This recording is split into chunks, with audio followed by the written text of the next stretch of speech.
ഈ പള്ളിയിലെ എൻ്റെ പ്രിയപ്പെട്ട സ്നേഹിതർ കൂടിയായിട്ടുള്ള അച്ഛൻ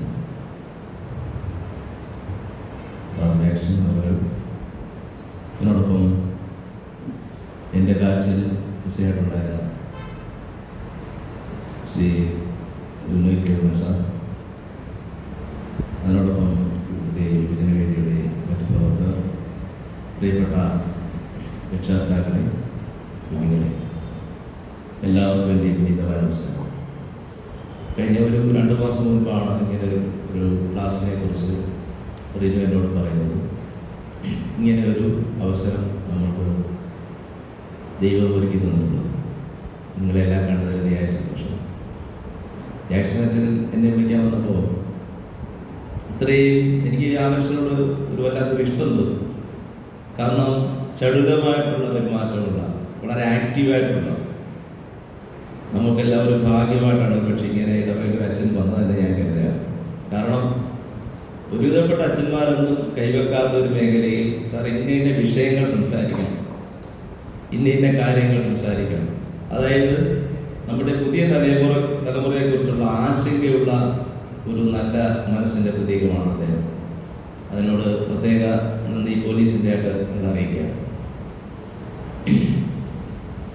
പോലീസ് സ്റ്റേഷനിലെ പുറത്തേക്കാട് പോലീസ് സ്റ്റേഷനെ സംബന്ധിച്ചിടത്തോളം ഒരു ചെറിയ പോലീസ് സ്റ്റേഷൻ, കുറേ സാധുക്കളായിട്ടുള്ള മനുഷ്യർ, പക്ഷേ ഇതിനെല്ലാം അപ്പുറം ആശങ്കകൾ ഒരുപാടുള്ള ഒരു പുതിയ തലമുറ, അതുപോലെ തന്നെ ആശങ്കകൾക്കപ്പുറം വിഷമങ്ങൾ മനസ്സിൽ കൊണ്ടു നടക്കുന്ന പുതിയ നമ്മളുടെ മാതാപിതാക്കൾ, ഇങ്ങനൊരവസ്ഥയിലാണ് നമ്മൾ പോയിക്കൊണ്ടിരിക്കുന്നത്.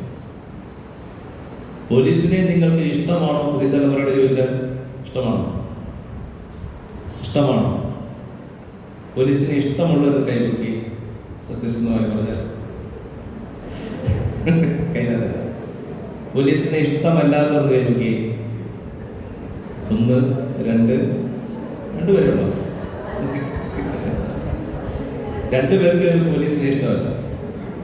ഏതെങ്കിലും ഒരു സിനിമ കണ്ടിട്ട് തുടരും സിനിമ കണ്ടാൽ ആരെങ്കിലും എന്നെയോ എൻ്റെ ഡിപ്പാർട്ട്മെൻറ്റിനെ ഇഷ്ടപ്പെടുമോ?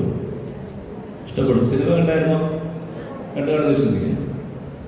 ആ സിനിമ കണ്ടു കഴിഞ്ഞാൽ, അതായത് പറയുന്ന ആ ഒരു സീനിൽ പോലും നിരന്തരമായി ആൻറ്റി പോലീസായിട്ട് നിൽക്കുന്ന അല്ലെങ്കിൽ വില്ലൻ പോലീസാണെങ്കിൽ നമുക്ക് അവരെ ഇഷ്ടമല്ല. ബെൻസേ, നിന്നെ തിരക്കി ജോർജ് സാറിനോ വന്നിട്ടുണ്ടെങ്കിൽ, നിന്റെ മുന്നിൽ ഞാൻ ഇങ്ങനെ നിന്നിട്ടുണ്ടെങ്കിൽ, ജോർജ് സാറിനെ കുറിച്ച് ഇനി ഒരുപാട് പഠിക്കാനുണ്ടെന്ന് ഞാൻ കണ്ടായിരുന്നോ? കണ്ടു. അത് കണ്ടാൽ ദൃശ്യം സിനിമ കണ്ടാൽ പോലീസിനെ ഇഷ്ടപ്പെടും? ഒരിക്കലും ഇഷ്ടപ്പെടുന്നില്ല. വെളിയിലോട്ടിറങ്ങിയ ഉമ്മാര് വല്ലോട്ട് തലക്കടിക്കാന്ന് തോന്നുന്നു, അല്ലേ? അത് സത്യസന്ധമായ കാര്യമാണ്. പക്ഷേ അങ്ങനെയല്ല. ഒരു പോലീസ് സിസ്റ്റം എന്ന് പറഞ്ഞാൽ ഒരു രാജ്യത്തിൻ്റെ നിയമം അനുസരിക്കുന്ന, ഒരു രാജ്യത്തിൻ്റെ എല്ലാവരും പറയും നിങ്ങൾ നിയമം അനുസരിക്കണം അല്ല, അത് തെറ്റാണ്.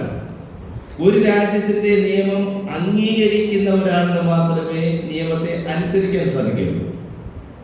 ഒരു രാജ്യത്തിൻ്റെ നിയമം ഞാനൊന്ന് അംഗീകരിക്കണം, എൻ്റെ രാജ്യത്തിൻ്റെ നിയമത്തെ ഞാൻ അംഗീകരിക്കണം, എങ്കിലേ ഞാൻ നിയമം അനുസരിക്കത്തുള്ളൂ, എങ്കിലേ ഞാൻ ഹെൽമെറ്റ് വെക്കത്തുള്ളൂ, എങ്കിലേ ഞാൻ ട്രിപ്പിൾ കയറാതെ പോകത്തുള്ളൂ, എങ്കിലേ ഞാൻ സീറ്റ് ബെൽറ്റ് ധരിക്കുകയുള്ളൂ, എങ്കിലേ ഞാൻ കടലിൽ കഞ്ചാവിൽ പോകാതിരിക്കുകയുള്ളൂ എന്ന് പറഞ്ഞാൽ ആ രാജ്യത്തിൻ്റെ നിയമത്തിനെ ഞാൻ അംഗീകരിക്കണം.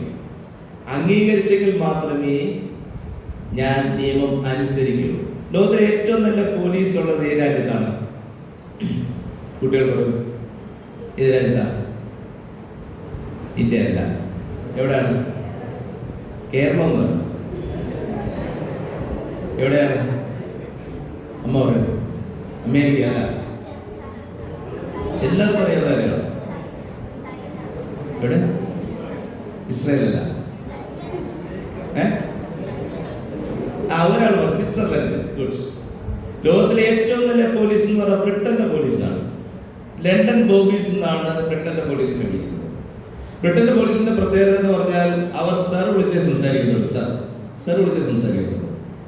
അതായത് രാവിലെ കുഞ്ഞുങ്ങളെ സ്കൂളിലേക്ക് വിടാൻ വേണ്ടി നമ്മൾ നിൽക്കുമ്പോൾ, കുഞ്ഞുങ്ങളുമായിട്ട് റോഡരികിൽ നിൽക്കുമ്പോൾ, ബസ് വരാൻ താമസിച്ചാൽ, വെഹിക്കിൾ വരാൻ താമസിച്ചാൽ അവിടേക്ക് പോലീസ് ജീപ്പ് വന്നിട്ട്, ലണ്ടൻ ബോബീസ് എന്ന് പറയുന്ന പോലീസ് വന്നിട്ട് ചോക്ലേറ്റ് കൊടുത്തുകൊണ്ട് ഈ കുഞ്ഞുങ്ങളെ കൊണ്ട് സ്കൂളിലേക്ക് പോകുന്ന മനോഹരമായ ഒരു പോലീസ് സിസ്റ്റമാണ് അവിടെ ഉള്ളത്. നമ്മളൊന്ന് ആലോചിച്ച് നോക്കുക. സാർ വിളിച്ച് സംസാരിക്കത്തുള്ളൂ. കുഞ്ഞുങ്ങൾക്ക് ലണ്ടൻ ബോബീസിനെ കാണുന്ന പോലീസിനെ കാണുന്നത് ഭയങ്കര ഇഷ്ടമാണ്. അവർ കൈയടിച്ചിരിക്കും. ഇവിടെയോ കുഞ്ഞുങ്ങൾക്ക് ആഹാരം കൊടുത്ത ഈ കുഞ്ഞുങ്ങൾ ആഹാരം കഴിച്ചില്ലെങ്കിൽ ഞാനിപ്പോൾ പോലീസിനെ വിളിക്കുമെന്ന് പറഞ്ഞുകൊണ്ട് എന്താണ് ഇവരെ ചോറ് ഊട്ടിക്കുന്ന ഒരു ഉപകരണമാണ് ടൂളായിട്ടാണ് പോലീസിനെ ഉപയോഗിക്കുന്നത്. അവർ സാർ വിളിച്ച് സംസാരിക്കത്തുള്ളൂ. അപ്പൊ ഉദാഹരണത്തിന് ഒരു ബസ് സ്റ്റേഷനിലോ അല്ലെ റെയിൽവേ സ്റ്റേഷനിലോ ഒരു പിക് പോക്കറ്റിംഗ് പോക്കറ്റ് അടി കേസിൽ ഒരാളെ വിളിച്ചാൽ അവിടെ സാർ നിങ്ങളുടെ പോക്കറ്റ് അടി കേസിൽ പിടിച്ചിരിക്കുകയാണ്, ദയവായി സാർ വന്ന് വാഹനത്തിലേക്ക്. ഇതാണ് അവിടുത്തെ ഭാഷ എന്ന് പറയുന്നത്. ഇവിടെയോ കൊർത്തയാട് ജംഗ്ഷനിൽ ഒരുത്തൻ കള്ളു കുടിച്ച് വെള്ളം ഉണ്ടാക്കിയാൽ ഞാൻ അവിടേക്ക് ചെന്നിട്ട് സാർ നിങ്ങൾ മദ്യപിച്ച് വെള്ളമാണ് ഉണ്ടാക്കിക്കൊണ്ടിരിക്കുകയാണ് സാർ, നിങ്ങൾ ദയവായി ഒന്ന് വാഹനത്തിലേക്ക് കയറണം എന്ന് പറഞ്ഞാൽ അവനോട് എന്ത് പറയണം എന്നുള്ള സെന്റൻസ് ഒരു സെക്കൻഡ് സമയം നമ്മുടെ മനസ്സിൽ കൂടി കടന്നു പോയില്ലേ? പോയില്ലയോ? പോയി. കാര്യം എന്താ? രണ്ട് സംസ്കാരങ്ങൾ തമ്മിലുള്ള അന്തരമാണ്. ഒരു രാജ്യത്തിന്റെ ഒരു പ്രദേശത്തിന്റെ പോലീസ് മോശമാണെന്ന് പറയുമ്പോൾ അവിടെയുള്ള ജനങ്ങളുടെ ചിലരുടെ സംസ്കാരങ്ങളിൽ നിന്ന് വരുന്നതിന്റെ ബാക്കി പത്രമാണ് മോശമാക്കപ്പെടുന്നത്. അതുപോലെ തന്നെ സെക്കൻഡായിട്ട് സൗദി അറേബ്യയിലെ പോലീസാണ്. അവിടെ ഏത് കൊലക്കുറ്റം ചെയ്ത് വന്നാൽ ആദ്യം ബിരിയാണി കൊടുക്കും, പപ്പായ്ക്കും ഉമ്മയ്ക്കും സുഖമാണെന്ന് ചോദിക്കും, എന്നിട്ട് കളിച്ച് പിടിക്കുന്നുള്ളൂ. പക്ഷെ എന്ന് പറഞ്ഞാൽ നമ്മളുടെ സമീപനത്തിൽ നിന്നാണ്, പുതിയ പോലീസ് സിസ്റ്റത്തിൽ നിന്നാണ് പുതിയ തലമുറ ഉണ്ടാകുന്നത്. അതിലൂടെയാണ് പുതിയ തലമുറയിൽ നിന്ന് പുതിയ പോലീസിനെ പരിചയപ്പെടുത്തുന്നത്. അച്ഛനത് നേരത്തെ പറഞ്ഞതുപോലെ ഞാൻ അച്ഛനോട് പറഞ്ഞു, അച്ഛൻ ഒരിക്കലും പോലീസ് ഓഫീസറാൻ കഴിയുന്നില്ല, ഒരിക്കലും കഴിയുന്നില്ല. പക്ഷെ എനിക്കൊരു അച്ഛനാവാൻ കഴിയും. കാരണം മനസ്സിൽ നന്മ കാത്തു സൂക്ഷിക്കുന്ന, നിങ്ങൾ നാളെ ഡോക്ടറോ എഞ്ചിനീയറോ വക്കീലോ അധ്യാപികയോ മറ്റേത് കച്ചവടക്കാരനോ ആരുമായിക്കൊള്ളട്ടെ, മനസ്സിൽ നിങ്ങളുടെ മനസ്സിൽ നന്മയുണ്ടെങ്കിൽ, ഒരു വ്യക്തിയാണെന്നുണ്ടെങ്കിൽ ഒരു സംശയം വേണ്ട, നിങ്ങളൊരു വിശ്വാസിയാവും. അതിനോടൊപ്പം തന്നെ മികച്ച പ്രൊഫഷണലാവും. പ്രൊഫഷണൽ എന്ന് പറഞ്ഞാൽ ഏത് മേഖലയിലാണോ അതിൽ നിങ്ങൾ പ്രൊഫഷണലായിരിക്കും. കാരണം മനുഷ്യത്വം എന്ന് പറയുന്ന സംഗതി എല്ലായ്പ്പോഴും മനസ്സിൽ കൊണ്ടു നടക്കണം. അത് നമ്മുടെ വിശ്വാസത്തിന്റെ ഭാഗമാണ്. എല്ലാ ഡോക്ടറാണ്, ഒരു മിടുക്കനായ ഡോക്ടറാണ്. നമ്മളിപ്പോൾ ICUവിലേക്ക് മുന്നിൽ നിന്നിട്ടില്ലേ? നമ്മുടെ അപ്പനും അമ്മയും എല്ലാം സുഖമില്ലായി നമ്മളെല്ലാവരും ആശുപത്രിയിൽ ICUവിന് മുന്നിൽ ദിവസങ്ങളോളം കഴിഞ്ഞിട്ടുള്ളവരാണ്. ഈ ICUവിന് മുന്നിൽ നിൽക്കുമ്പോൾ പ്രൊഫഷണൽ ഡോക്ടർ എന്നിട്ട് പറയും, എനിക്ക് ചെയ്യാവുന്നില്ല, ഞാൻ ചെയ്തിട്ടുണ്ട്, പ്രാർത്ഥിക്കുക എന്ന് പറഞ്ഞിട്ട് പടിയിറങ്ങി പോകുന്ന ഡോക്ടർമാരെ എത്രയോ തവണ നമ്മൾ കണ്ടിട്ടുണ്ട്. പക്ഷേ അവിടെയാണ് ദൈവത്തിന്റെ ഒരു കയ്യൊപ്പുണ്ടാകുന്നത്. ശാസ്ത്രത്തിന് മേൽ ദൈവം വെക്കുന്ന അനർഘ നിമിഷത്തിലുള്ള തീരുമാനത്തിന്റെ ബാക്കി പത്രമാണ് കയ്യൊപ്പ്. അത്ഭുതകരമായ അപ്പുറമേ രക്ഷപ്പെട്ടിട്ടില്ലേ? ഒന്നുമില്ല, ചെയ്യാനൊന്നുമില്ല. പക്ഷേ നമ്മൾ പോലും അതിശയം, നമ്മളോട് തന്നെ അതിശയം പ്രവർത്തിപ്പിച്ചുകൊണ്ട് ദൈവം നമ്മളോട് തന്നെ ചെയ്തിട്ടുണ്ട്. അതാണ് ദൈവത്തിന്റെ കയ്യൊപ്പ് എന്ന് പറയുന്നത്. മനസ്സിൽ നന്മ കാത്ത് സൂക്ഷിച്ചാൽ ഒരു സംശയം വേണ്ട, ദൈവത്തിന്റെ ഇടപെടൽ ഉണ്ടാകും എന്നുള്ള സംഗതിയിലൂടെയാണ് നമ്മൾ മനസ്സിലാക്കേണ്ട അടിസ്ഥാനപരമായിട്ടുള്ള വിശ്വാസം. നമ്മളെല്ലാം ജീവിക്കുന്ന നമ്മുടെ കുഞ്ഞുങ്ങൾക്ക് വേണ്ടിയാണ്. നമ്മുടെ കുഞ്ഞുങ്ങൾ എന്ന് പറയാൻ പോലീസിനെ സംബന്ധിച്ച് പറഞ്ഞിരിക്കുന്നത് കുഞ്ഞുങ്ങളെന്ന് ഞങ്ങൾ പറയില്ല, മറിച്ച് നിങ്ങളുടെ ലക്ഷ്യസ്ഥാനത്തേക്ക് നിങ്ങൾ എഴുതിവിടുന്ന അമ്പുകളാണ് ഈ ഓരോരുത്തരും. ശരിയല്ലേ? നിങ്ങളുടെ പ്രതീക്ഷകളും സ്വപ്നങ്ങളുമാണ് ഈ കുഞ്ഞുങ്ങളെല്ലാം. നിങ്ങളിപ്പോൾ ഇവിടെ ഇരിക്കുമ്പോൾ നിങ്ങൾ നിങ്ങളുടെ കുഞ്ഞിനെ കുറിച്ച് ചിന്തിക്കും.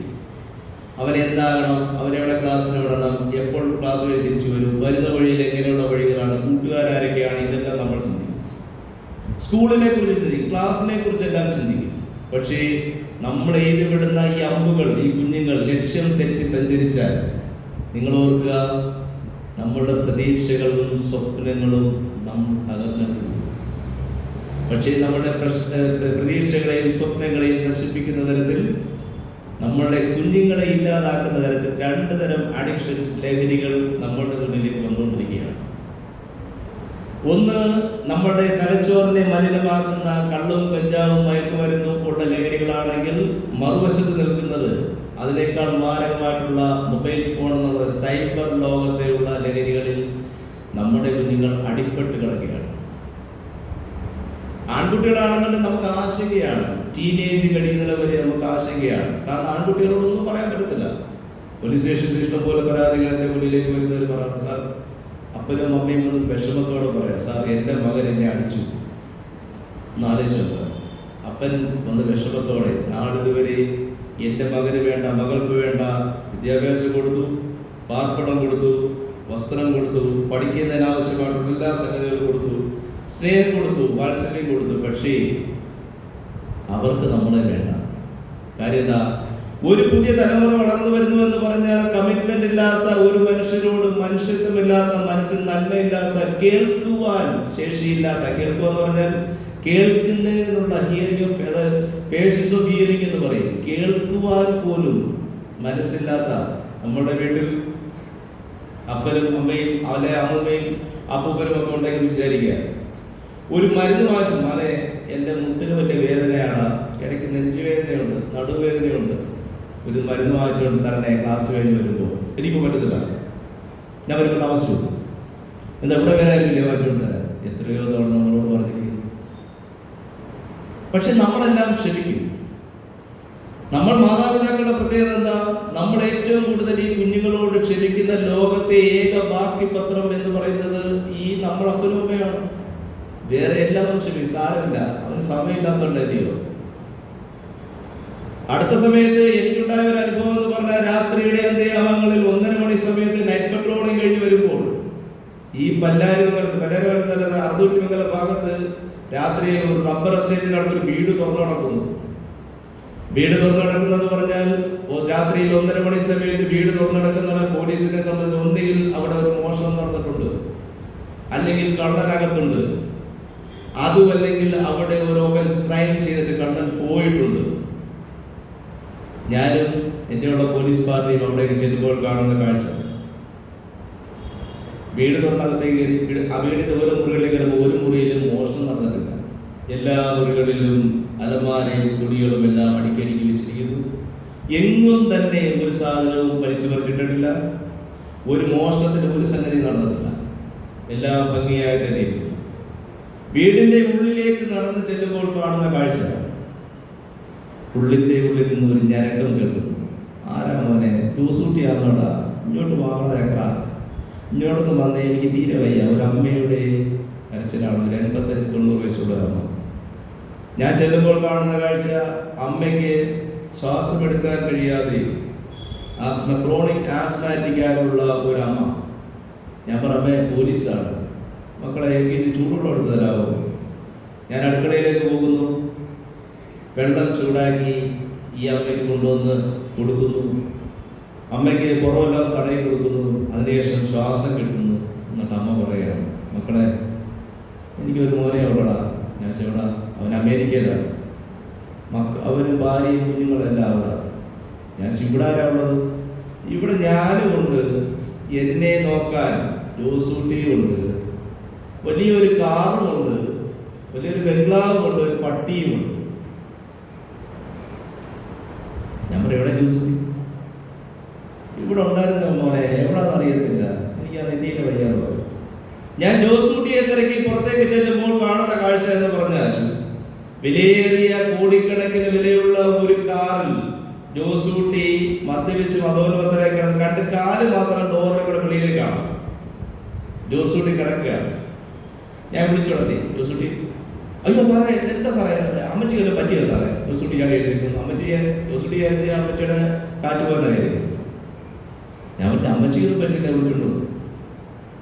നമ്മളൊന്ന് ആലോചിച്ച് നോക്കുക, നമ്മൾ നാളിതുവരെ നേടിയെടുത്തിട്ടുള്ള മുഴുവൻ സമ്പാദ്യങ്ങളും ഞാൻ പ്രതീക്ഷയോടെ സ്വപ്നങ്ങളോടെ വളർത്തിയിട്ടുള്ള എൻ്റെ പ്രതീക്ഷയുടെ അവസാന പത്രമായിട്ടുള്ള എൻ്റെ മകൻ ഒരു ഘട്ടത്തിൽ പോലും എനിക്ക് ഉപകരിക്കുന്നില്ല എന്ന് പറഞ്ഞാൽ, എന്നാ ചോദിക്കും, വിദേശത്ത് ജോലിക്ക് പോകണം സാറേ, കാര്യം നോക്കണം. പക്ഷേ നമ്മളൊന്ന് ആലോചിച്ച് നോക്കുക, ആ അമ്മയുടെ അവസ്ഥ എന്താണെന്ന് നമ്മൾ ചിന്തിച്ചു നോക്കണം. മറ്റൊരു അനുഭവം എന്ന് പറഞ്ഞാൽ, ഇതേമാതിരിയുള്ള ഒരുപാട് അനുഭവങ്ങൾ ഉണ്ടായിട്ടുണ്ട്. മക്കളുടെ എണ്ണം വർദ്ധിക്കുന്നതിനനുസരിച്ച് മരിച്ചാൽ പോലും നമ്മൾ വെറുതെ കിടത്തില്ല. ഐസ് വെട്ടിയിൽ കിടക്കേണ്ട ദയനീയമായ അവസ്ഥയിലൂടെയാണ് നമ്മുടെ പുതിയ തലമുറ നമ്മളെ പരീക്ഷിച്ചുകൊണ്ടിരിക്കുന്നത്. 4 മക്കളുണ്ടെങ്കിൽ 4 ദിവസം ഐസ് വെട്ടി കിടക്കണം. മരിച്ചാൽ പോലും സമാധാനത്തോടെ ശാന്തി തീരമണയുവാൻ, കബറിടങ്ങളിലേക്ക് പോകാൻ, കല്ലറകളിലേക്ക് പോകാൻ അനുവദിക്കാത്ത പുതിയ തലമുറ. എൻ്റെ അമ്മയ്ക്ക് ഏത് മരുന്നാണ് കഴിക്കുന്നതെന്നോ ഏത് ഗുളികയാണെന്നോ അറിയാൻ വയ്യാത്ത തലമുറ. അതേസമയം അവരുടെ റീൽസിൽ ആരൊക്കെയാണ്, ഇഷ്ടപ്പെട്ട നടന്മാരാണ്, നടിയാരാണെന്ന് വെച്ചാൽ എല്ലാവരും പറയും. അമ്മ കഴിക്കുന്ന, അച്ഛൻ കഴിക്കുന്ന, അപ്പം കഴിക്കുന്ന, അമ്മ കഴിക്കുന്ന, മമ്മി കഴിക്കുന്ന മരുന്നേതാണെന്ന് വെച്ചാൽ ആർക്കും അറിയില്ല. ഞാൻ പറഞ്ഞു വരുന്നത്, നമ്മുടെ ഒരു പുതിയ തലമുറയ്ക്ക് യാതൊരുവിധ കമ്മിറ്റ്മെന്റുകളും ഇല്ലാത്ത ഒരവസ്ഥയിൽ കൂടി നമ്മൾ കടന്നു പോകുന്നു. മദ്യവും മയക്കുമരുന്നും കഴിക്കുന്നു, പോകുന്ന സാഹചര്യങ്ങളെല്ലാം ഇതെല്ലാം കഴിച്ചുകൊണ്ട് അവർക്ക് തോന്നുന്ന പോലെ ജീവിക്കുന്നു, ക്രൈമുകൾ ഉണ്ടാകുന്നു. പോലീസിനെ സംബന്ധിച്ച് ഏതൊരു ഒഫൻസ് ഉണ്ടായാലും, ക്രൈം ഉണ്ടായാലും, മദർ ഓഫ് ദ ക്രൈം എന്ന് പറയുന്നത് ഈ പറഞ്ഞിട്ടുള്ള മദ്യവും മയക്കുമരുന്നും എല്ലാം തന്നെയാണ്. ഞങ്ങൾക്ക് സ്റ്റഡി ചെയ്യുമ്പോൾ മനസ്സിലാക്കിയിട്ടുള്ള കാര്യമാണ്. ബോധമില്ലാതെ അമ്മയെ ഉപദ്രവിക്കുക, അപ്പനെ ഉപദ്രവിക്കുക. ഞാനീ പറഞ്ഞ പോലെ എന്താണ്, അവർ ഏത് ക്രൈം ചെയ്താലും അവരെ നിയന്ത്രിക്കുന്നത് ഈ മദ്യവും മയക്കുമരുന്നുമാണ്. മദ്യപിച്ച് വാഹനം ഓടിക്കാൻ പാടില്ല എന്ന് പറയുന്നത് എന്തിനു വേണ്ടിയാണ്? പോലീസിന് ഫൈൻ അടിക്കാൻ വേണ്ടിയാണ്? അല്ല. മദ്യപിച്ച് വാഹനം ഓടിക്കാൻ പാടില്ല എന്ന് പറഞ്ഞാൽ അതിനകത്തൊരു ശാസ്ത്രീയ വശമുണ്ട്. മദ്യപിക്കാതെ ഞാൻ സ്വബോധത്തോടുകൂടി വാഹനം ഓടിക്കുകയാണെന്ന് പറഞ്ഞാൽ, ഓടുന്ന വാഹനത്തിൽ, അതായത് എൻ്റെ തൊട്ട് മുന്നിൽ ഞാൻ വാഹനം ഓടിക്കുന്നു, ഞാൻ മദ്യപിച്ചിട്ടില്ല, സ്വബോധത്തോട് ഓടിക്കുകയാണ്, എൻ്റെ തൊട്ട് മുന്നിൽ മറ്റൊരു കാറോ ലോറിയോ വിചാരിക്കുക, എനിക്കതിനെ ഓവർടേക്ക് ചെയ്യണമെന്നുണ്ടെങ്കിൽ എൻ്റെ ബ്രെയിനിൽ നിന്നും ആ മെസ്സേജ് എൻ്റെ രണ്ട് കണ്ണുകളിലേക്കും കൈകളിലേക്കും കാലുകളിലേക്കും പാസ് ചെയ്യുവാൻ 1 സെക്കൻഡ് സമയം വരും. പക്ഷെ വെള്ളം അടിച്ചിട്ടുണ്ടെങ്കിലോ 1 സെക്കൻഡ് എന്നുള്ളത് 4 സെക്കൻഡായിട്ട് ലാഗി. ഈ സമയത്തിനുള്ളിൽ, ഞാൻ കയറുന്ന സമയത്തിനുള്ളിൽ എതിരെ വരുന്ന വാഹനത്തിൽ ഇരിക്കാനുള്ള സമയം ഞാൻ തന്നെ കൊടുക്കും. അതുകൊണ്ടാണ് മദ്യപിച്ച് വാഹനം ഓടിക്കാൻ പാടില്ല എന്ന് പറയുന്നത്. ഹെൽമെറ്റ് വെക്കണമെന്ന് പോലീസ് പറയുന്നത് ഫൈൻ അടയ്ക്കാൻ വേണ്ടിയാണോ? അല്ല. ഹെൽമെറ്റ് വെക്കണമെന്ന് പറഞ്ഞാൽ അതിന്റെ ശാസ്ത്രീയ വശം എന്ന് പറഞ്ഞാൽ, നിങ്ങൾ ഹെൽമെറ്റ് വെക്കാതെ വാഹനം ഓടിച്ചാൽ 50 കിലോമീറ്റർ സ്പീഡിൽ പോകുന്ന ഒരാൾ മറ്റൊരു വാഹനമായിട്ട് ഇടിച്ച് തെറിച്ച് താഴെ വീണാൽ ആദ്യം പതിക്കുന്ന, ഭൂമിയിലേക്ക് പതിക്കുന്ന ശരീരത്തിലെ അവയവം എന്ന് പറയുന്നത് തലയാണ്.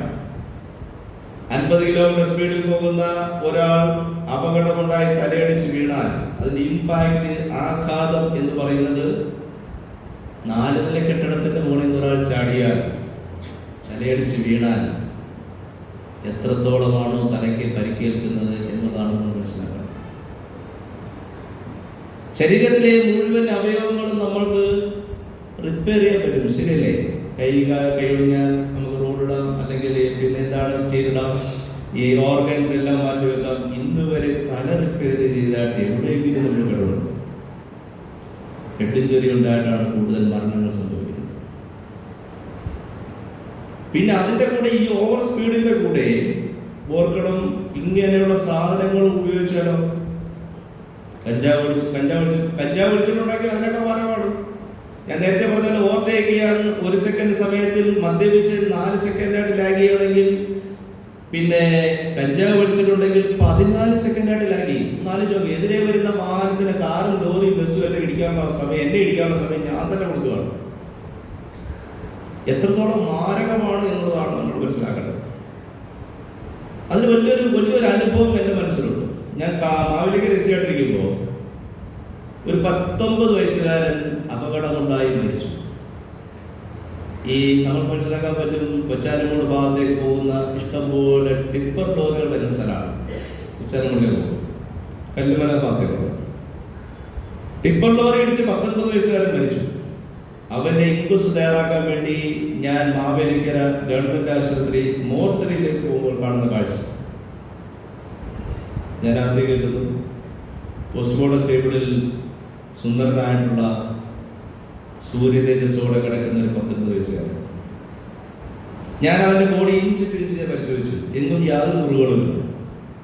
പക്ഷേ തലഭാഗത്തേക്ക് നോക്കിയപ്പോൾ തലയുടെ ബാക്ക് സൈഡ് പൊട്ടിയിട്ടുണ്ട്, ചെവിയിൽ കൂടി ബ്ലഡ് വന്നിട്ടുണ്ട്. അപ്പോൾ ഡോക്ടറോട് പറയണം, സാർ ഹെഡ് ഇഞ്ചുറി കാരണമാണ് മരണം സംഭവിച്ചതെന്നാണ് തോന്നുന്നത്. ഞാൻ ഇവന്റെ ഇൻക്വസ്റ്റ് തയ്യാറാക്കി പുറത്തേക്ക് വരുമ്പോൾ കാണുന്ന കാഴ്ച, ആ ഭിത്തി ഭിത്തിയിൽ ചാരി കരഞ്ഞു കലങ്ങിയ കണ്ണുകളുമായി ഒരു സാധുപുരുഷൻ, നമ്മളെയൊക്കെ പോലെ അച്ഛൻ എന്ന് പറയുന്ന നമ്മളുടെ കുടുംബത്തിന്റെ അത്താണിയായിട്ടുള്ള ഒരു മനുഷ്യൻ ചാരി നിൽക്കുകയാണ്. ഞാൻ അയാളെ പാസ് ചെയ്യുന്ന സമയത്ത് ആ മനുഷ്യന്റെ കൈ പിടിച്ചു. എന്നിട്ട് ചോദിക്കുകയാണ്, സാർ, അയാളുടെ ചോദ്യം എൻ്റെ മനസ്സിനെ കീറി കുറിച്ചത്. അദ്ദേഹം ചോദിക്കുകയാണ്, സാർ, അകത്ത് കീറി കുറിക്കാൻ വേണ്ടി കാത്തു കിടക്കുന്ന ആരെന്ന് സാറിനറിയുന്നു? ഞാൻ അയാളുടെ മുഖത്തേക്ക് നോക്കി. അപ്പോൾ പറയാം, വീണ്ടും വേണം എന്നോട് പറയാം. ഞാൻ പറഞ്ഞില്ല. അപ്പോൾ പറയാം, സാർ, എൻ്റെ മകനാണ്. എൻ്റെ മകനെന്ന് പറഞ്ഞാൽ സാർ എൻ്റെ ഏക മകൻ. സാറിനറിയാവോ, കഴിഞ്ഞ വർഷം ഈ ദിവസമാണ് എൻ്റെ കുഞ്ഞ് ഞാൻ ബൈക്ക് വാങ്ങിച്ചു കൊടുത്തത്. സാറേ, ബൈക്ക് വേണമെന്ന് ഒരുപാട് കരഞ്ഞു. സാർ, ബൈക്ക് വേണമെന്ന് പറഞ്ഞ് കരഞ്ഞപ്പോൾ ഞാൻ അവനോട് പറഞ്ഞത്, മക്കളെ, ഞാൻ ഒരു കൂലിപ്പണിക്കാരനല്ലയോ, എനിക്ക് ഇത്രയും വിലയേറെ ബൈക്ക് വാങ്ങിച്ചതിൻ്റെ കഴിവില്ലടാന്ന് പറഞ്ഞപ്പോൾ അവൻ ബഹളം ഉണ്ടാക്കി. നമ്മളൊന്ന് ആലോചിച്ച് നോക്കുക, നമ്മുടെ കുഞ്ഞുങ്ങൾ നമ്മളോട് വാശി പിടിക്കാറുണ്ട്, എനിക്കത് വേണം വേണം വേണം. ഇന്ന് വരെ നമ്മൾ ഇല്ല എന്നാൽ നോ എന്നവർ നമ്മുടെ കുഞ്ഞുങ്ങളോട് നമ്മൾ പറഞ്ഞിട്ടില്ല. ഒരു പേന വേണമെന്ന് പറയുമ്പോൾ ഒരു ബോക്സ് പേന വാങ്ങിച്ചു, ഒരു ഷൂ വേണമെന്ന് പറയുമ്പോൾ ബ്ലാക്കും വൈറ്റും ഷൂ വാങ്ങിച്ചു കൊടുക്കും. ഒരു ചുരിദാർ അല്ലെങ്കിൽ ഒരു ടോപ്പ് വേണമെന്നുണ്ടെങ്കിൽ 3 എണ്ണം വാങ്ങിച്ചു കൊടുക്കും. ഇന്ന് വരെ നമ്മുടെ കുഞ്ഞുങ്ങളോട് നമ്മൾ നോ പറഞ്ഞിട്ടില്ല. പോലീസ് സ്റ്റേഷനിൽ സാറേ, നമ്മളെ ചെയ്തില്ലെങ്കിൽ നമ്മുടെ കുഞ്ഞുങ്ങൾ പോലെ ചെയ്താലോ എന്ത് ചെയ്യുന്ന ഒന്നും ചെയ്യില്ല. നമ്മളെ പേടിപ്പിക്കാൻ വേണ്ടി കഥ വലിച്ചടക്കുക, കഴിച്ച പാത്രം വലിച്ചെറിയുക, കഥ വലിച്ചടിച്ച് അകത്തേര് കുട്ടിയിട്ടിരിക്കുക. അമ്മയെയും അച്ഛനെയും നമ്മളോട് ഓർക്കണം. നമ്മളുടെ സ്നേഹം എന്ന് പറഞ്ഞ ദൗർബല്യത്തെ മുതലെടുക്കുന്ന പുതിയൊരു ജനറേഷൻ. ഇവൻ വേളം ഉണ്ടാക്കുന്നു, എനിക്ക് ബൈക്ക് വേണമെന്ന് വേളം ഉണ്ടാക്കുന്നു. അപ്പോൾ അവന് വേണ്ടി മക്കാലത്ത് പിടിക്കുവാൻ ആര് വരും? അമ്മ. അമ്മ വന്നിട്ട് പറഞ്ഞു, നമ്മുടെ കുഞ്ഞല്ലേ, നിങ്ങൾ അവനൊരു ബൈക്ക് വാങ്ങിച്ചു കൊടുക്കും. 1,80,000 രൂപ വിലയുള്ള ബൈക്ക് വാങ്ങിച്ചു കൊടുക്കും. ബൈക്ക് കയ്യിൽ കിട്ടിയതിനു ശേഷം ഇവന്റെ വേഗതയെ കുറിച്ച് ആ നാട്ടുകാർ മുഴുവൻ ഇയാളോട് പരാതി പറയാൻ തുടങ്ങി. വിലയേറിയ ബൈക്കുകൾ വരുമ്പോൾ എന്താണ്, അവൻ പോലും പരിചയമില്ലാത്ത പല സൗഹൃദങ്ങൾ അവന്റെ തിരഞ്ഞു വരാൻ തുടങ്ങി. അതുമാത്രമല്ല, ഈ കഞ്ചാവ് ബൈക്ക് വെറുതെ ഉപയോഗിക്കാൻ തുടങ്ങി. വേഗത എന്തെന്നറിയാതെ അതിവേഗതയിൽ വന്ന് ഈ വാഹനത്തിനടിച്ച് ഈ കുടുംബത്തിന്റെ സ്വപ്നമായ പ്രതീക്ഷയായ അത്താണിയായിട്ടുള്ള 10 പ്രതികാരൻ മരിച്ചു വീഴുന്നു. ഓർക്കണം, കഴിഞ്ഞ വർഷം ആലപ്പുഴ ജില്ലയിൽ മാത്രം മരിച്ചിട്ടുള്ളത്, ആലപ്പുഴ ജില്ലയിൽ മാത്രം മറ്റേ യുവാക്കളുടെ മാത്രം എണ്ണം 368 പേർ മരിച്ചു. കേരളത്തിൽ മരിച്ച ചെറുപ്പക്കാരുടെ എണ്ണം എന്ന് പറയുന്നത് 4200 പേര് മരിച്ചു. യുവാക്കളുടെ അവസ്ഥ 50,000 പേർ ആൾക്കാർ ബെഡ് റിഡനായിട്ട് ശയ്യാവലംബരായി കിടന്നു. ഒന്നാലോചിച്ച് നോക്കുക, നമ്മുടെ പ്രതീക്ഷയായിട്ടുള്ള സ്വപ്നങ്ങളായിട്ടുള്ള നമ്മളുടെ കുഞ്ഞുങ്ങൾ, പുതിയ തലമുറ എവിടെ എങ്ങനെ പോയി നിൽക്കുന്നു എന്ന് മനസ്സിലാക്കും. കൈ കിട്ടിയിട്ടുള്ള കടകളിൽ നിന്ന് ലഭിച്ചിട്ടുള്ള ഹാൻസ് തുടങ്ങിയ സാധനങ്ങൾ വായിലേക്ക് വലിച്ചിടുന്നു. ഞാൻ അടുത്ത സമയത്ത് ഒരു ഹാൻസ് കച്ചവടക്കാരെ പിടിച്ചപ്പോൾ ഒരു ഉത്പാദനവുമായിട്ട് ബന്ധപ്പെടുന്ന പറയാം, സാറേ, വീര്യം കൂടാൻ വേണ്ടി ഞങ്ങളിപ്പോൾ എലിവേഷൻ ഉപയോഗിക്കുന്നുണ്ട്. സാറേ, എലിവേഷൻ എന്തിനാ ഉപയോഗിക്കുന്നത്? എന്റെയൊക്കെ വീട്ടിൽ നമ്മുടെയൊക്കെ എലിയെ കൊല്ലാനല്ലേ ഉപയോഗിക്കുന്നത്. ഇത് വീര്യം കൂടാൻ വേണ്ടി എലിവിഷം പൊടിച്ച് ഹാൻസ് കണ്ടിട്ടില്ലേ, ഇനി പൊട്ടിച്ച് കുട്ടികൾ കൊഴുത്തിട്ട് പറയുന്ന സാധനമാണ്. ഇങ്ങനെയൊക്കെ ആക്കിയിട്ട് വായക്കകത്തേക്ക് ഇടും. ഇല്ല, കുരങ്ങനെ കൊണ്ടിരിക്കും, പിന്നെ ഇതിലൂടെ നടക്കുന്നുണ്ട്. എന്താ, അതൊരു വശം. മറുവശം കൂടെന്ന് പറയുന്ന സാധനം ഉപയോഗിക്കുന്നു. അതിക്ക് മേലെ MDMA എന്ന് പറയുന്ന സാധനം ഉപയോഗിക്കുന്നു. MDMAയിലേക്ക് പോയി. ഈ ഇത്രയും സാധനങ്ങൾ നമ്മുടെ തലച്ചോറിനെ മലിനമാക്കുന്ന ഈ സാധനങ്ങൾ ഉപയോഗിച്ചിട്ട് വരുന്ന നമ്മളുടെ പ്രതീക്ഷകളായിട്ടുള്ള സ്വപ്നങ്ങളായിട്ടുള്ള ഈ കുഞ്ഞുങ്ങൾ, നമ്മളുടെ കുഞ്ഞുങ്ങൾ അങ്ങനെയുള്ള ഒരു കൂട്ടത്തിലാണ് ചെന്നപ്പെടുന്നതെന്ന് പറഞ്ഞാൽ, ഇവൻ വാങ്ങിച്ചുള്ള A+ കൊണ്ടോ A1 കൊണ്ടോ മെഡിക്കൽ എൻട്രൻസ് കൊണ്ടോ എന്തെങ്കിലും പ്രയോജനമുണ്ടോ? ഒരു പ്രയോജനമില്ല എന്ന് മാത്രവുമല്ല, അവൻ നശിക്കുന്നു, അതിനോടൊപ്പം തന്നെ ആ ജനറേഷൻ നശിക്കുന്നു. അതുകൂടാതെ MDMA നിരന്തരമായിട്ട് ഉപയോഗിക്കുന്ന ഒരു പയ്യൻ, അവനെ ഞാൻ ചോദിച്ചപ്പോൾ പറയാണ്, അവന് പാരാലിസിസ്. ആലോചിച്ച് നോക്കുക, 7ാമത്തെ വർഷം സ്ട്രോക്ക് വന്ന് കിടക്കുന്നു, 10ാമത്തെ വർഷം മരിച്ചു പോകുന്നു. അത്ര മാരകമായിട്ടുള്ള സിന്തറ്റിക് ഡ്രഗാണ് നമ്മുടെ കുഞ്ഞുങ്ങളെ പുറത്ത് പഠിക്കാൻ പോകുന്നത്. എല്ലാവരും ഞാൻ പറയില്ല, പോലീസ് പറയില്ല, ചിലവർ ചെന്നപ്പെടുന്നത് അതിലാണ്. അങ്ങനെ അക്രമ സ്വഭാവമുള്ള ഒരു കുഞ്ഞു വരികയാണെങ്കിൽ, ഒരു പുതിയ ജനറേഷൻ വരികയാണെന്നുണ്ടെങ്കിൽ, നമ്മളുടെ ഈ പ്രതീക്ഷകളും സ്വപ്നങ്ങളും എല്ലാം തകർന്നടിയും എന്നതിൽ യാതൊരു സംശയവും വേണ്ട. മദ്യപിച്ച് വെള്ളമുണ്ടാക്കുന്ന ആൾക്കാരെ കുറിച്ച് പോലീസ് സ്റ്റേഷനിൽ പരാതി, ഇഷ്ടംപോലെ പരാതി വരുന്നു. ഒരു ദിവസം 3 അമ്മമാർ വരുന്നു. ഞാൻ 3 അമ്മമാരെ വിളിച്ചേക്ക്, ഞങ്ങൾ പോലീസിൽ പഠിക്കാൻ വേണ്ടിയാണ് മദ്യപിക്കുന്നത്. ഒരമ്മയോട് ഞാൻ ചോദിച്ചു, അമ്മേ ഭർത്താവ് മദ്യപിക്കാറുണ്ടോ? ഉണ്ട് സാറേ. ഭർത്താവ് മദ്യപിക്കുന്നത് ഇഷ്ടമാണോ? അതെ, ഇഷ്ടമാണ്. ഞാൻ ചോദിച്ചു, ഇതുപോലെ വല്ലാത്ത അനുഭവം. സാധാരണഗതിയിൽ മദ്യപിച്ച് വേണ്ടത് വേണോ സാറേ, തല്ലി പൊട്ടിക്കുന്നു സാറേ, ഇയാളെ കൊണ്ട് തോറ്റിരിക്കുക സാറേ, പിള്ളേരെ പുസ്തകം പഠിച്ചിരുന്നു സാറേ, പിന്നെ തുണിയെല്ലാം വാരിയിട്ട് തീരുന്നു സാറേ എന്നാണ് പരാതി വരുന്നത്. ഞാൻ എന്തുകൊണ്ട് നിങ്ങളുടെ ഭർത്താവ് മദ്യപിക്കുന്നത് ഇഷ്ടമാണ്? അവർ പറഞ്ഞ മറുപടി അല്ലെങ്കിൽ രസകരമാണ്. സാറേ, സോമണ്ണൻ എന്നും സാറേ ജോലിയെല്ലാം കേട്ട് വൈകിട്ട് വരുമ്പോൾ 2 അടിച്ചിട്ടേ വരുത്തുള്ളൂ സാറേ. ഞാൻ പറഞ്ഞപ്പോൾ അത് മാത്രമല്ല സാറേ, സന്ധ്യയ്ക്ക് വന്നിട്ട് വരാന്തയിൽ വന്നിട്ട് എന്നെ നോക്കി ചിരിക്കും സാറേ. കുടിയന്മാരെല്ലാം ചിരിക്കാറുണ്ടല്ലേ? നമ്മുടെ വീട്ടിലെ നമ്മുടെ അച്ഛൻ കുടിച്ചിട്ടുണ്ടോ എന്ന് 2 മാനസമാണ് നമുക്ക് അറിയാൻ പറ്റുന്നത്. കുടിക്കുന്നവരാണെങ്കിൽ ഒന്നി വലിയ സ്നേഹമായിരിക്കും, അല്ലെങ്കിൽ പണ്ടത്തെ കാര്യമൊക്കെ പറഞ്ഞാൽ കരച്ചിലായിരിക്കും. പിന്നെ അപ്പച്ചനോട് കാണിച്ചോടി അന്ന് പോലീസ് സ്റ്റേഷനിൽ അടുത്ത സമയത്ത് ഒരു പരാതി വന്ന് 75 വയസ്സുള്ള അപ്പച്ചൻ പറയാണ്, ആലോചിച്ച് നോക്കുക സാറേ, കല്യാണം കഴിക്കുമ്പോൾ ഇവർക്ക് 15 പവൻ സ്വർണ്ണം അന്ന് ഇതുവരെ തന്നിട്ടില്ല. ഞാൻ പറഞ്ഞ കല്ലറയിലോട്ട് പോകാനില്ലേ എന്തോ ദൂരമുണ്ട്, എന്തോ സമയമുണ്ട്. അതായത് ഈ അമ്മ പറയുകയാണ്, സാറേ എൻ്റെ സോമണ്ണൻ അടിച്ചിട്ട് എനിക്ക് ഭയങ്കര സന്തോഷമാണ് സാറേ, വരാന്തയിൽ വന്നിട്ട് എന്നെ നോക്കി ചിരിക്കും സാറേ. അത് മാത്രമാണോ? നേരെ സോമണ്ണൻ അടുക്കളയിലേക്ക് പോകും സാറേ. ഞാൻ പറഞ്ഞല്ലോ, അടുക്കളയിലേക്ക് പോയിട്ട് മുഴുവൻ പാത്രം എടുത്ത് തേച്ച് മെഴുകി കഴുകി നടക്കി അമ്മത്തേക്ക് സാറേ. സാറേ അത് എന്നാ പറയാ, എനിക്ക് സഹായം വലിയ സഹായമാണ്. അതൊരു രസം. അടുത്തയാളോട് ചോദിച്ചു, എനിക്ക് രസകരമാണ്, ഭർത്താവ് മദ്യപിക്കാറുണ്ടോ? ഉണ്ട്. മദ്യപിക്കുന്നത് ഇഷ്ടമാണോ? അതെ. ഞാൻ പറഞ്ഞു, അതുപോലെയാണോ?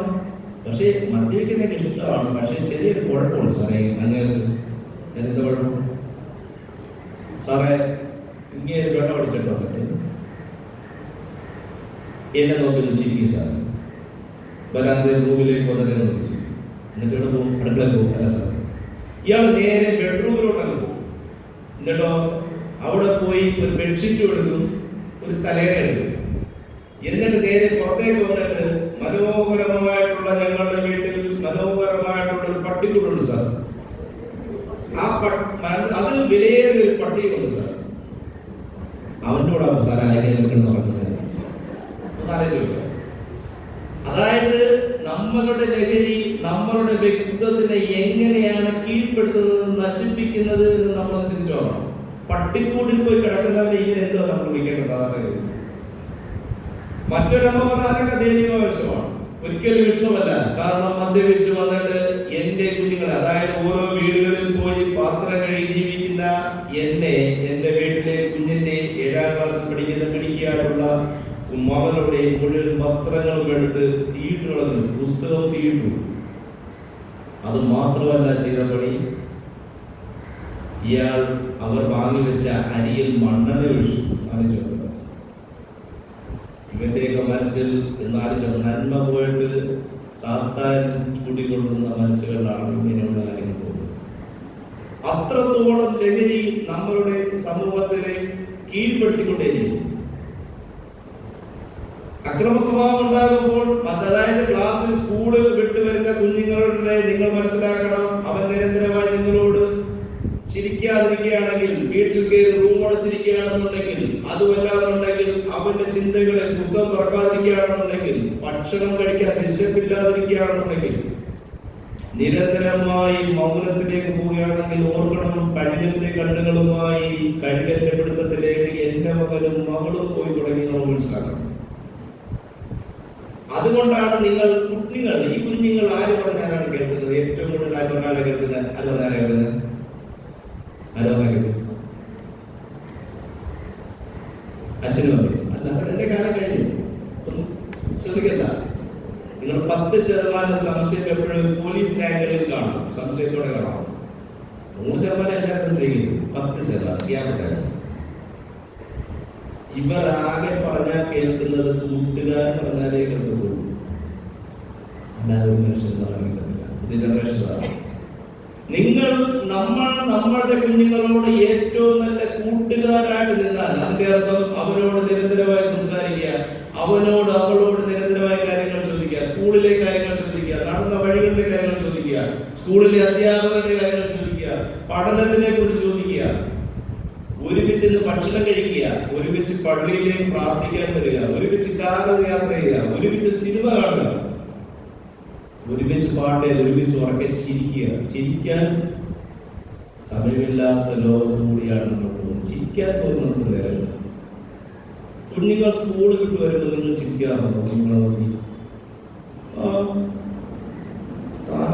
ആഹാരം കഴിയുമ്പോൾ അമ്മച്ചി മൊബൈൽ ഫോണിൽ തോണ്ടിക്കൊണ്ടിരിക്കുന്ന അമ്മയാണെന്നുണ്ടെങ്കിൽ ചിരിക്കാൻ നേരമുണ്ടോ?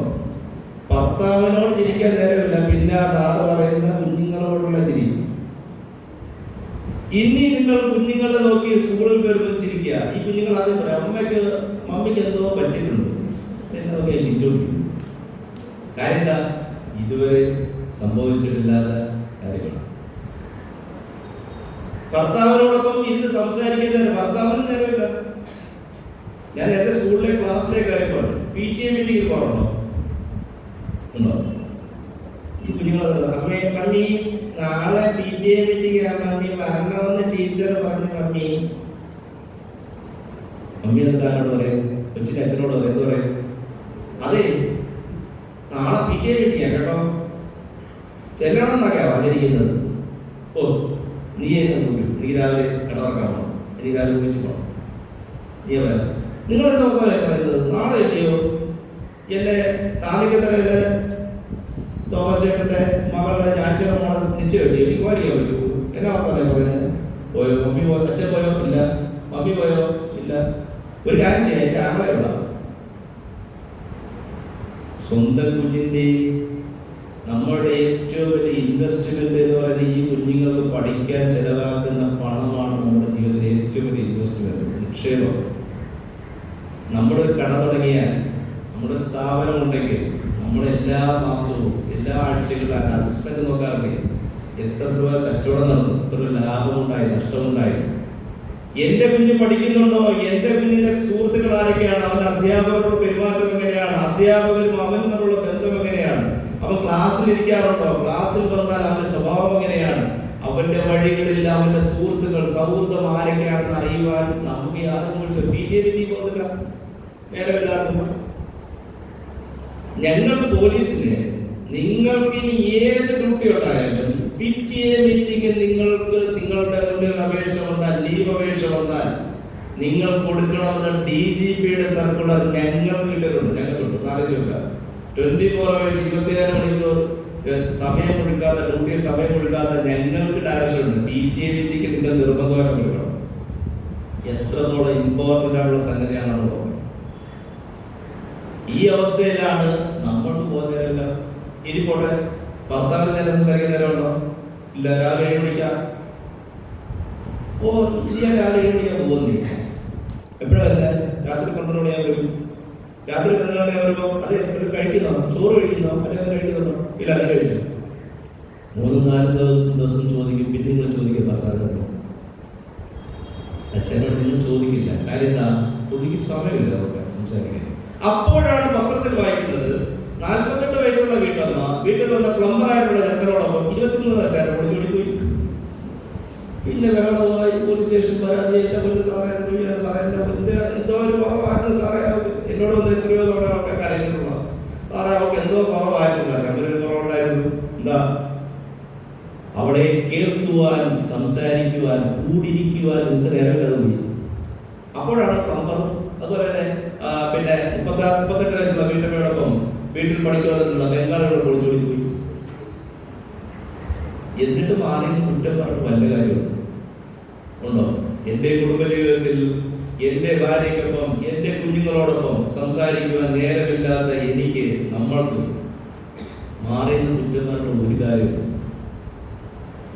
മൊബൈൽ ഫോൺ കയ്യിലോട്ട് കിട്ടിക്കഴിഞ്ഞാൽ കുഞ്ഞുങ്ങളെ സംബന്ധിച്ച് പറഞ്ഞാൽ, പെൺകുട്ടികളെ സംബന്ധിച്ച് പറഞ്ഞാൽ, ആൺകുട്ടികളെ സംബന്ധിച്ച് കയ്യിൽ, അതായത് ഇപ്പോൾ ഏറ്റവും കൂടുതൽ ഭീകരമായിട്ട് നമ്മളെ മതിച്ചുകൊണ്ടിരിക്കുന്ന ഈ മയക്കവും മയക്കുമരുന്നുമാണെങ്കിൽ ഓർക്കണം, ഈ പെൺകുട്ടികളുടെ കയ്യിലേക്ക് മൊബൈൽ ഫോൺ കിട്ടിയാൽ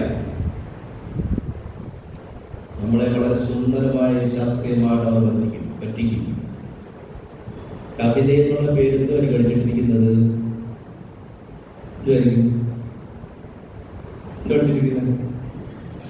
അവനക്ക് ഏറ്റവും ഇഷ്ടമുള്ള ഒരാളിന്റെ പേര് പെൺകുട്ടി അടിച്ചിട്ടിരിക്കുന്നത്, സുമേഷിന്റെ പേര് അടിച്ചിട്ടിരിക്കുന്നത് എന്തായിരിക്കും? സുമ, ഇല്ലേ? അവൾക്ക് ഏറ്റവും ഇഷ്ടമുള്ള സതീഷിന്റെ പേര് അടിച്ചിട്ടിരിക്കുന്നത് എന്തായിരിക്കും? ശാന്തി.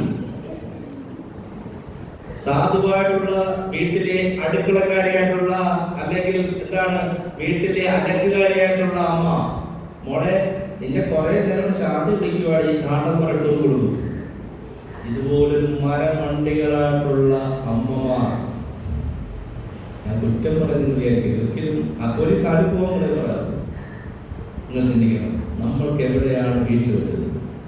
നമ്മൾ കരുതും നമ്മളുടെ കുഞ്ഞുങ്ങൾ അങ്ങനെയാണ് ഇങ്ങനെയാണ്. അല്ല, മൊബൈൽ ഫോൺ കയ്യിലോട്ട് കിട്ടുമ്പോൾ അതുകൂടാതെ ഗ്രൂപ്പുകളിലൂടെ സംസാരിക്കുന്നു. അതല്ലാതെ ഇവൾ നിരന്തരമായി ഒറ്റയ്ക്ക് സംസാരിക്കുന്നു, അതുപോലെ ബെഡ്ഷീറ്റിനെ അടിക്കരുത് സംസാരിക്കുന്നു, സംസാരിച്ചുകൊണ്ടിരിക്കുന്നു. ഓർക്കണം, നിങ്ങൾ ഏതെങ്കിലും ഒരു ഘട്ടത്തിൽ അവരോട് സംസാരിക്കുവാൻ നിങ്ങൾ തയ്യാറായിട്ടുണ്ടായിരുന്നെങ്കിൽ നിങ്ങൾ ഒരിക്കലും വഞ്ചനയിലേക്ക്, ശാശ്വതമായ നഷ്ടത്തിലേക്ക്, വിഷമത്തിലേക്ക് നിങ്ങൾ പോകില്ല. ഇന്ന് വരെ കണ്ടിട്ടില്ലാത്ത, കേട്ടിട്ടില്ലാത്ത, ഫേസ്ബുക്കിലൂടെയോ വാട്സാപ്പിലൂടെയോ ഇൻസ്റ്റാഗ്രാമിലൂടെയോ ടെലിഗ്രാമിലൂടെയോ മെസ്സഞ്ചറിലൂടെയോ പരിചയമുള്ള ഒരാളോടൊപ്പം നമ്മളുടെ മകൾ ഇന്ന് വരെ നമ്മൾ കൊടുത്തിട്ടുള്ള വിദ്യാഭ്യാസമോ വസ്ത്രമോ ഭക്ഷണമോ അല്ലെങ്കിൽ അവൾക്ക് വേണ്ട വാത്സല്യങ്ങളോ എല്ലാം എടുത്ത് ദൂരെ 30 ദിവസം മാത്രം പരിചയമുള്ള ഒരാളോടൊപ്പം പോകുമ്പോൾ ഓർക്കേണ്ടത്, അവരെ സംബന്ധിച്ചിടത്തോളം അവർക്ക് അതിനുള്ള ടൂൾ, അവസരം നമ്മൾ തന്നെ ഒരുക്കി കൊടുത്തു എന്നുള്ളതാണ്. നമ്മൾക്ക് അങ്ങനെ ഒരു സംശയം തോന്നിയാൽ, മൊബൈൽ ഫോണിന്റെ ഉപയോഗത്തിൽ പറയുകയാണെന്നുണ്ടെങ്കിൽ, മൊബൈൽ ഫോണിന്റെ ശരിയായ രീതിയിലുള്ള ഉപയോഗമല്ല നിങ്ങൾ ചെയ്യുന്നതെങ്കിൽ നിങ്ങൾ ഓർക്കണം, ഒരാളിനോടുള്ള മെസ്സേജ് അയക്കുമ്പോൾ നിങ്ങൾ അയക്കുന്ന മെസ്സേജ് എല്ലാം നല്ല മെസ്സേജാണോ, മാന്യമുള്ള മെസ്സേജാണോ? ആണോ? ആണോ? ആണോ അല്ലയോ? സാറേ ഞങ്ങളെല്ലാം മാന്യമാണ് സാറേ മെസ്സേജ്. സാറെന്താ സാറേ ഇതിനൊക്കെ ചോദിക്കുന്നത്? നിങ്ങൾ ഇന്ന് വരെ നിങ്ങളുടെ കൂട്ടുകാരിയോടോ കൂട്ടുകാരനോടോ പോടാ പട്ടി എന്ന് മെസ്സേജ് ഉണ്ടോ? അല്ലെങ്കിൽ പോടി പട്ടി വെച്ചിട്ടുണ്ടോ? ഉണ്ടോ? ഉണ്ട്. അത് മാറ്റിയുള്ള മെസ്സേജാണോ? ആണോ? ഇല്ല.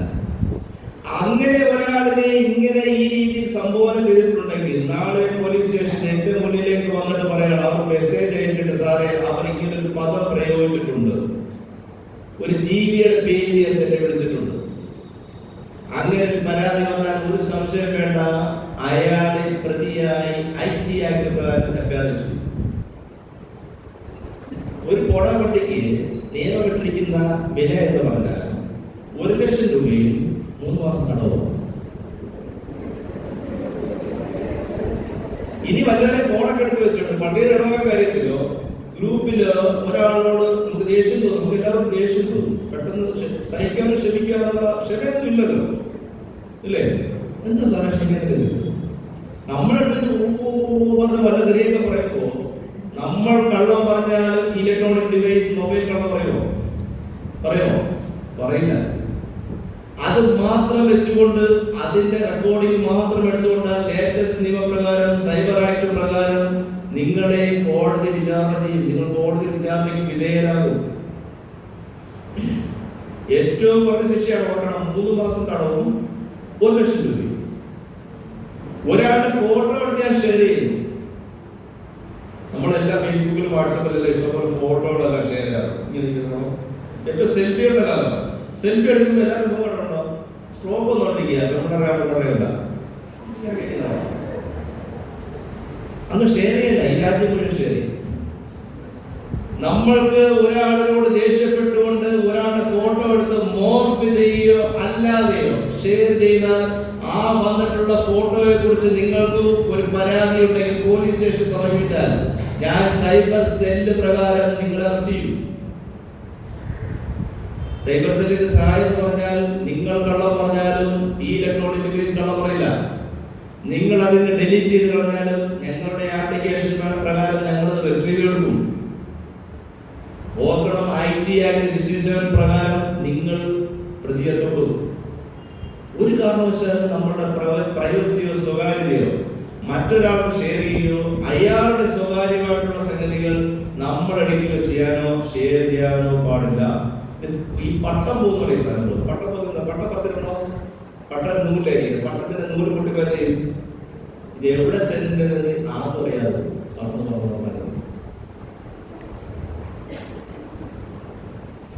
അപ്പോൾ ഇങ്ങനെ ഒരു ഇലക്ട്രോണിക് ഡിവൈസ് നമ്മുടെ കയ്യിൽ ഇരിക്കുമ്പോൾ ഈ സാധനം ഉപയോഗിച്ചുകൊണ്ട് മാന്യമായ യൂട്യൂബിലൂടെ പഠിക്കുന്നതിനോ അല്ലാതെ എല്ലാം സംഗതികൾ ചെയ്യുമ്പോൾ നമ്മളുടെ പെൺകുട്ടിയും ആൺകുട്ടിയും ഇങ്ങനെ ഒരു തോന്നിവാസം ചെയ്തുകൊണ്ടിരിക്കുന്നു എന്ന് നിങ്ങൾക്ക് ബോധ്യപ്പെട്ടാൽ, പേരൻസ് ആയ നിങ്ങൾക്ക് ഓരോരുത്തർക്കും ബോധ്യപ്പെട്ടാൽ നിങ്ങൾ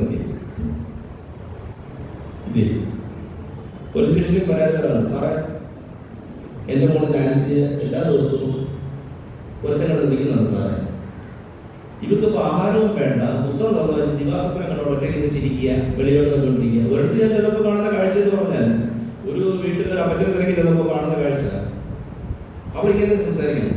അച്ഛാ, മോളിങ്ങനെ സംസാരിക്കുക.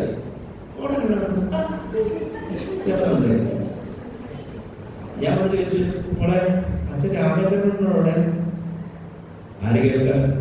ഇവിടെ ഈ പ്രണയമാകുന്ന ധവളമന്ദാരത്തിന്റെ പിറകിലെ ഉൾക്കാടുകളിൽ പെട്ട ഹൃദയം പലതായി മുറിഞ്ഞു നിൽക്കുന്ന ഇവളോട് ഞാൻ രാമേന്ദ്രനോട് അതിന്റെ അച്ഛനുണ്ടോടി എന്ന് വെച്ചാൽ എവിടെ കേൾക്കാൻ?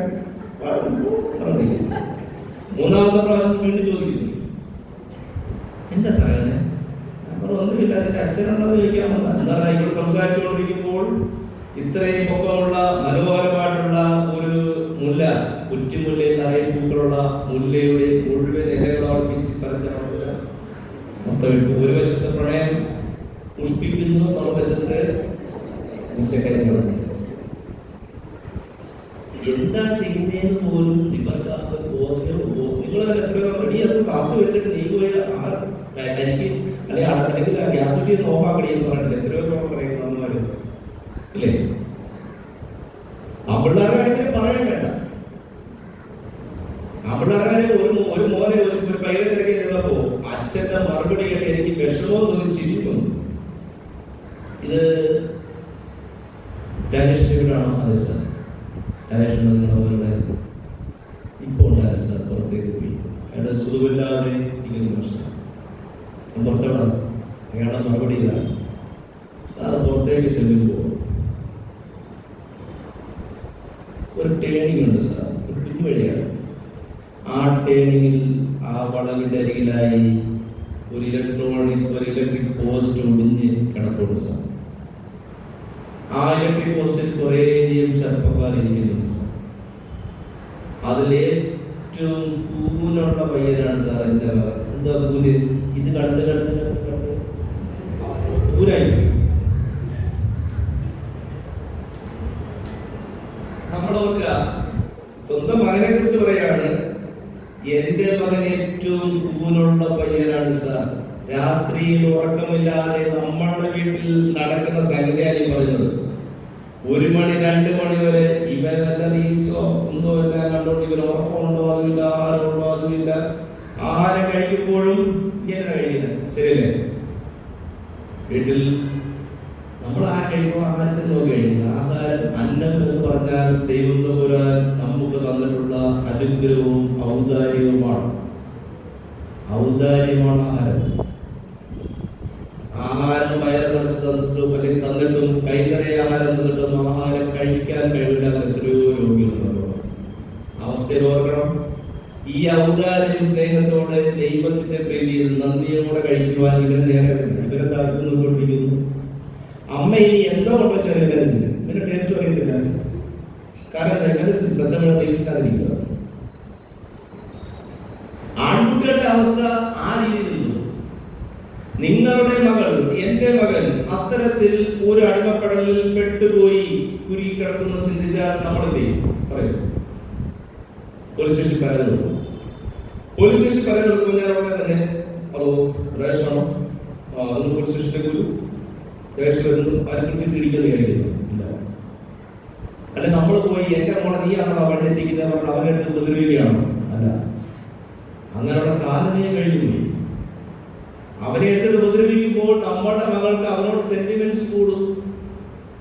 എന്നെ ഇഷ്ടമുണ്ടായിട്ടില്ലേ രാജേഷനെ ഇത്ര ഇടിയൊക്കെ കൊണ്ടത്, എനിക്ക് ആരെങ്ങനെ വയ്യാന്ന് തേക്കുന്നത് എങ്ങനെ? ഇപ്പൊ തേക്കൂട്ടികളുടെ കാലമാണല്ലോ. പെൺപിള്ളേരെ നമ്മളെ സംഭവിക്കും. പണ്ടെങ്ങനെയായിരുന്നു? സാറേ എനിക്ക് അയാളോട് പ്രണയം തോന്നി. ഇപ്പോഴത്തെ ഭാഷ എങ്ങനെ? എനിക്ക് അവളോട് ക്രഷ് തോന്നി. എന്തോ ക്രഷ്? ഉണ്ടായ ക്രഷ്. എന്നിട്ടോ നമ്മൾ പണ്ടെങ്ങനെയായിരുന്നു? പ്രണയം തോന്നിയപ്പോൾ ഞാൻ അവളോട് ചെന്ന് എന്റെ പ്രണയം ഞാൻ പറഞ്ഞു. ഇപ്പോഴുള്ളോ ഞാൻ അവളെ പ്രപ്പോസ് ചെയ്തു. അടുത്തേക്ക് എന്തുവാ? പ്രപ്പോസ് ചെയ്യുമ്പോൾ നമ്മൾ പണ്ട് പറയുമ്പോൾ ഞാൻ അവളുടെ കാര്യം പറഞ്ഞു. അവൾ എന്നോട് പറഞ്ഞു എനിക്ക് നിങ്ങളോടുള്ള ഇഷ്ടമില്ല, പ്രണയമില്ല എന്ന് പറഞ്ഞപ്പോൾ ഞാൻ ഇപ്പോഴത്തെ ജനറേഷൻ പറയുന്നത് ഞങ്ങൾ തമ്മിലുള്ള ബന്ധം ബ്രേക്കപ്പ് ആയിരിക്കും സാർ, ബ്രേക്കപ്പ് ആയിരിക്കും. പിന്നെ അടുത്തതാവും സാറേ അവളെന്നെ തേച്ചിട്ട് പോയി സാർ, ഞാൻ അവളെ തേച്ചു. തേപ്പോട്ടികളുടെ കാലത്ത് കൂടിയാണ് നമ്മളുടെ കുഞ്ഞുങ്ങൾ കടന്നു പോകുന്നത്. ഒരു പെൺകുട്ടിയോട് ചോദിച്ചാൽ സാർ ആറാമത്തെയാണ് ഈ +2 പഠിക്കുന്ന ഒരു കുട്ടിയോട് ചോദിച്ചാൽ പറയാം ആറാമത്തെ പ്രണയമാണ്. അവൻ തേക്കുന്നു പറയേണ്ടത് ഞാൻ തേച്ചു, അവളെ അമ്മ എന്നെ തേച്ചു. ഒന്ന് ആലോചിച്ച് നോക്കുക, നമ്മുടെ ജനറേഷൻ ഏത് രീതിയിലാണ് നമ്മളിൽ നിന്നെല്ലാം മാറി പറ്റിച്ചു പോയിക്കൊണ്ടിരിക്കുന്നത്. ഞാൻ പല വിഷയത്തിൽ ഞാൻ പറഞ്ഞില്ല. നമ്മൾക്ക് അങ്ങനെയുള്ള ഒരു സംശയം നിങ്ങൾക്ക് തോന്നിയാൽ നിങ്ങൾ ചെയ്യേണ്ട പണി പോലീസ് സ്റ്റേഷനിലേക്ക് വന്നു. ഈ അടുത്ത സമയത്ത് പോലീസ് സ്റ്റേഷനിൽ ഒരു മിടുക്കിയായിട്ടുള്ള പെണ്ണുങ്ങൾ വന്നു. എനിക്ക് വളരെ ആശ്ചര്യം തോന്നി. 20 വയസ്സുകാരിയായിട്ടുള്ള ഒരു പെൺകുട്ടി ഈ മാവേലിക്കരക്കാരൻ കല്ലുമലക്കാരൻ എന്ന് പറയാം സാർ എന്റെ വിവാഹം നിശ്ചയിച്ചു. ഞങ്ങൾ സന്തോഷം. പക്ഷേ എനിക്ക് അവനെ കുറിച്ചൊന്നും അറിയണം. ഞങ്ങൾ വീട്ടുകാരെ പപ്പയമ്മയൊക്കെ അന്വേഷിച്ച് അന്നേരം സാറേ എനിക്ക് പോലീസ് അന്വേഷിച്ചാൽ എനിക്ക് കറക്റ്റായിട്ട് അറിയാമോ.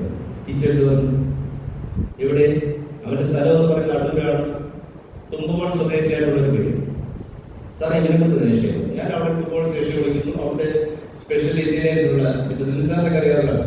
അപ്പൊ റിനിസാറിനോട് ഡീറ്റെയിൽസ് കൊടുത്തു കഴിഞ്ഞാൽ അദ്ദേഹം ഭൂമിശാസ്ത്രം ജ്ഞാതം തരും.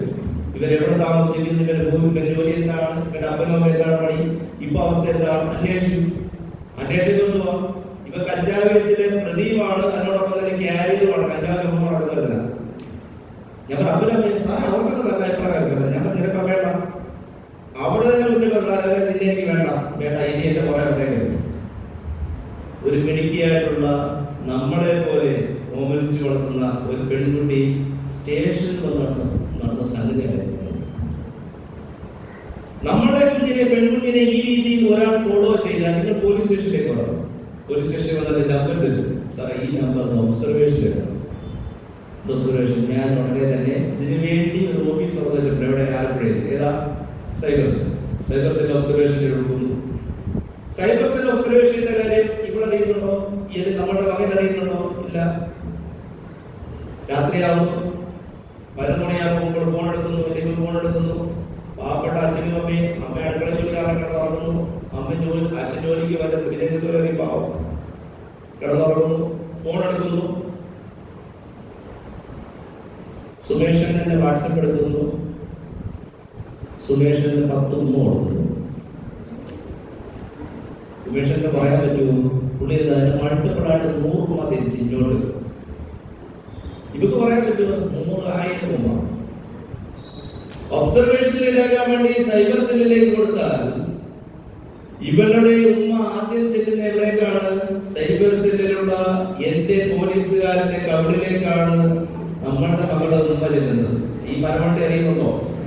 അല്ലെങ്കിൽ കിഴങ്ങായ മോൻ അറിയുന്നുണ്ടോ? ഇല്ല. അതിനുശേഷം അത് എവിടേക്ക് ചെല്ലും? തിരുവനന്തപുരത്ത് ഹൈടെക് സെല്ലിലേക്ക് ചെല്ലും. അത് കഴിഞ്ഞ് എവിടേക്ക് പോകും?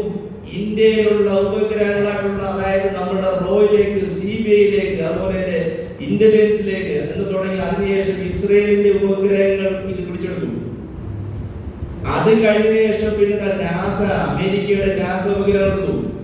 അവസാനം കറങ്ങി തിരിഞ്ഞ് നമ്മളുടെ ഭാഗം കൊടുത്തിട്ടുള്ള സുമേഷിന്റെ കൊടുത്തിട്ടുള്ള ഉമ്മ അവന്റെ കളി കബളിലേക്ക് ചെല്ലുമ്പോൾ വല്ല ജീവനും കാണുമോ? നമ്മളുടെ മക്കൾക്ക് എല്ലാം അറിവുകളുണ്ട്, പക്ഷെ തിരിച്ചറിവുകളില്ലാതെ പോകുന്ന പുതിയ ജനറേഷനോട് തിരിച്ചറിയില്ല. കുറെ പഠിച്ചു, വിദേശത്ത് പോയി കുറെ ജോലികളുണ്ടായി, കാശുണ്ടാക്കി തിരിച്ചു വരുന്നു, മക്കളെ അപ്പനും അമ്മയൊന്നും ഉണ്ടാവില്ല, അങ്ങനെയുള്ള അവസ്ഥയിലേക്ക് കൊണ്ടുപോകും. പക്ഷേ നമ്മൾ ബേസിക്കലി നമ്മുടെ കുഞ്ഞുങ്ങളെ ആ രീതിയിൽ വളർത്തിക്കൊണ്ട്, ഞാൻ പറഞ്ഞത്, നിങ്ങളുടെ കുഞ്ഞുങ്ങളോട് യുദ്ധത്തിൽ നിന്നാൽ നിങ്ങൾ തോറ്റു. ഒരിക്കലും കുഞ്ഞുങ്ങളെ കമ്പാരിസൺ ചെയ്യാൻ പാടില്ല. നീ ഇങ്ങനെ നടന്നോടി, നിന്റെ കൂടെ പഠിക്കുന്നവരല്ലേ നാൻസിയുടെ മാർക്ക് കണ്ടോ? തിരുവനന്തപുരം പറഞ്ഞില്ലേ? പറയാൻ പാടില്ല. ഒരിക്കലും കമ്പയർ ചെയ്യാൻ പാടില്ല.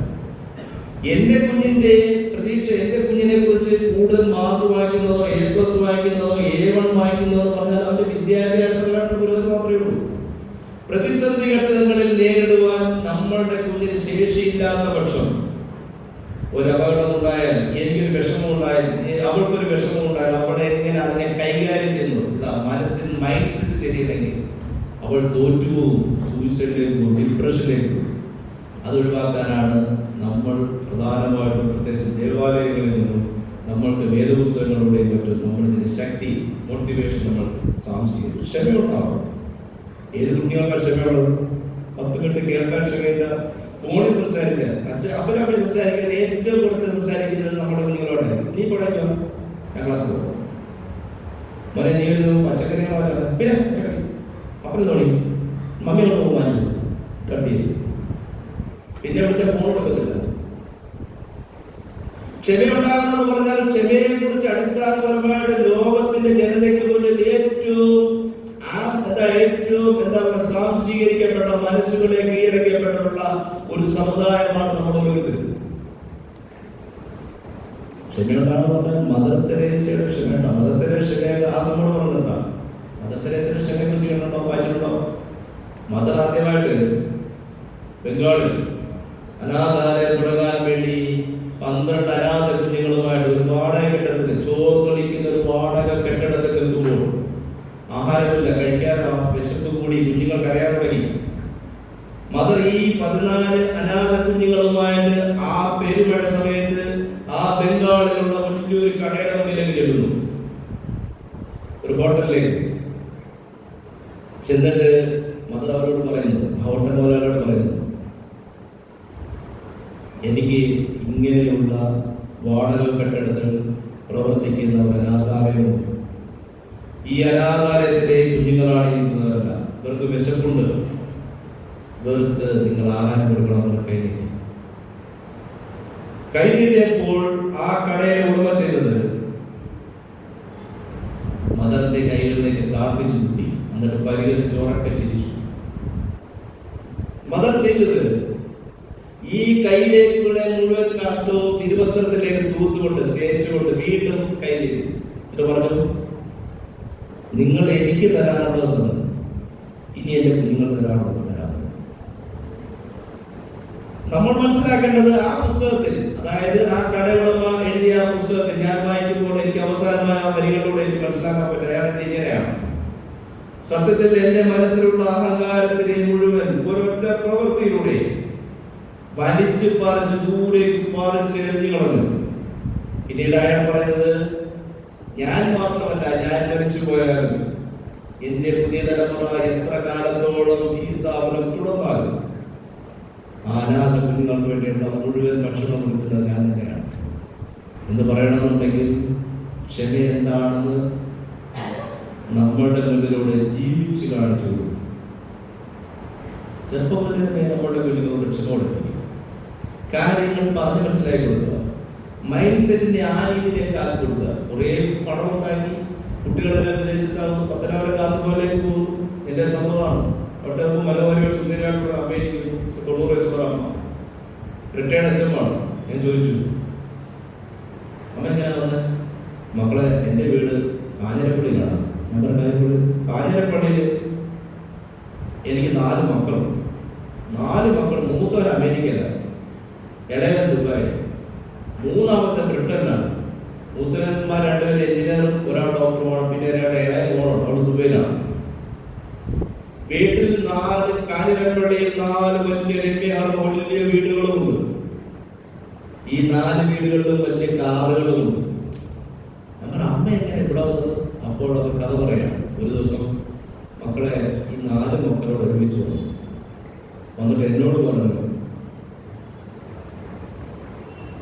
അമ്മേ നമുക്ക് ഒരു സ്ഥലം വരെ പോവാം. അമ്മ ചോദിച്ചു, കുഴപ്പമില്ല മക്കളെ, അമ്മയ്ക്ക് കുറെ തുണിയൊക്കെ എടുക്കാനാണ്. സാധുവായിട്ടുള്ള ഈ അമ്മ ഉടനെ ചോദിക്കും, നമുക്ക് അമ്മയാണ്, നമുക്ക് അച്ഛനെയാണ് പെട്ടെന്ന് പറ്റിക്കാൻ വഞ്ചിക്കാൻ പറ്റും. നമ്മൾ മക്കൾ പറയുന്ന എല്ലാം ഈ അമ്മമാരെ വിശ്വസിക്കും. അതിന് എന്റെ തുറന്നളന്നുണ്ടല്ലോ. അല്ല അമ്മ പറഞ്ഞ വിളിക്കുന്നു. ഈ അമ്മയെ കാലം കയറ്റിയിട്ട് വലിയ കാലം കയറ്റിയിട്ട് ഈ 4 മക്കളുടെ കോട്ടയത്തുള്ള വലിയൊരു തുണിക്കടയുടെ മുന്നിലേക്ക് ഇരുന്നു. അവിടെ നിന്ന് എല്ലാം തുണിയെല്ലാം ഇഷ്ടമുള്ള തുണിയൊക്കെ എടുക്കാൻ പറയുന്നു. സാധുവായിട്ടുള്ള തുണിയൊക്കെ എടുക്കുന്നു. എടുത്തതിന് ശേഷം വീണ്ടും കാറിൽ കയറ്റുന്നു. കാറിൽ കയറ്റിയ ശേഷം ഈ അമ്മ പറയുന്നത് ഇങ്ങനെയാണ്, പിന്നെ മക്കളെ എനിക്കറിയാൻ മേലാത്ത വഴികളിലൂടെ എല്ലാം ഈ കാർ സഞ്ചരിച്ചു. അവസാനം വന്നെത്തുന്നത് ഈ പത്തനാപുരത്ത് ഗാന്ധി ഭവന്റെ മുന്നിലാണ്. അവർ ഇതിലേക്ക് തുറന്ന് എന്നെ ഇവിടേക്ക് ഇറക്കിയിട്ട് പണം അടച്ചതിന് ശേഷം അവർ ഓടി വിളിച്ചു. എത്ര വർഷമായി? 8 വർഷമായിട്ടാ ഞാനിവിടെ വന്നിട്ട്.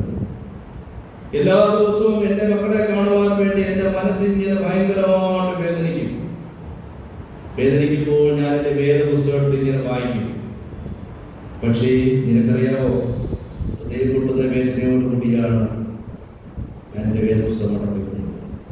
പക്ഷേ ഒരുപക്ഷെ ആത്മാവെ ഹൃദയം കൊണ്ടി മരിച്ചിട്ടുണ്ടാവാം. ഈ മക്കൾക്ക് വരാൻ നേരമില്ലാത്ത, കാണുവാൻ സമയമില്ലാത്ത അവസ്ഥയിലൂടെ ഈ കുഞ്ഞുങ്ങൾ ഈ അമ്മ കടന്നു പോകുമ്പോൾ എന്റെയും നിങ്ങളുടെ അവസ്ഥ നാളത്തേക്ക് അവസ്ഥയാണ് പറയുന്നത്. നമ്മൾ ഓർക്കുക, നമ്മുടെ കുഞ്ഞുങ്ങളെ കൊണ്ട് എന്ത് പ്രയോജനമാണ്, പുതിയ തലമുറ ജനറേഷനെ കൊണ്ട് എന്ത് പ്രയോജനമാണെന്ന് മനസ്സിലാക്കുക. അതുകൊണ്ട് നമ്മൾ നമ്മുടെ കുഞ്ഞുങ്ങളെ ചേർത്ത് പിടിച്ചുകൊണ്ട്, കൂട്ടുകാരായി നിർത്തിക്കൊണ്ട്, അവരെ ഈ പറഞ്ഞിട്ടുള്ള കാര്യങ്ങളെല്ലാം പറഞ്ഞ് മനസ്സിലായിക്കൊണ്ട് പോകുന്ന ഒരു കുഞ്ഞാണെന്നുണ്ടെങ്കിൽ ധന്യാവതത്തിൽ ബൈബിളിനകത്ത് പറഞ്ഞ നിങ്ങൾക്ക് സന്തതികൾ ഉണ്ടാകും, സന്തതി പരമ്പര ഉണ്ടാകും. പക്ഷേ നിങ്ങൾ നിങ്ങളുടെ മാതാപിതാക്കളെ വേദനിപ്പിച്ചാൽ ഓർക്കുക, നിങ്ങളുടെ സന്തതി പരമ്പര വിദേശത്ത് പലവരുടെയും അടിമയായി ജീവിക്കും. നിങ്ങൾക്ക് ആർക്കും തന്നെ അവർ ഉപകരിക്കില്ല. അവസ്ഥയിലോടാണ് ഇപ്പോൾ പോകുന്നത്. എവിടെ പോകുന്നു? ബ്രിട്ടനിൽ പോകുന്നു, അമേരിക്കയിൽ പോകുന്നു, ജോലിക്ക് പോകുന്നു. പക്ഷേ നമ്മളെ നോക്കാൻ ആരുമില്ലാത്ത ഒരു പുതിയ തലമുറയായിട്ട് നമ്മുടെ കുഞ്ഞുങ്ങൾ മാറാൻ പാടില്ല. അത് മാത്രമല്ല, ഞാൻ ഈ പറഞ്ഞ പോലെ ഈ സൈബറിന്റെ ആയിരുന്നാലും ഡ്രഗ്സിന്റെ ആയിരുന്നാലും മുന്നിൽ പണ്ടൊക്കെ ആയിരുന്നു പൂമ്പാറ്റയെ പോലെ നിൽക്കാറ്. നമ്മുടെ കുഞ്ഞുങ്ങൾ പൂമ്പാറ്റ അതേ കാലം കഴിഞ്ഞു.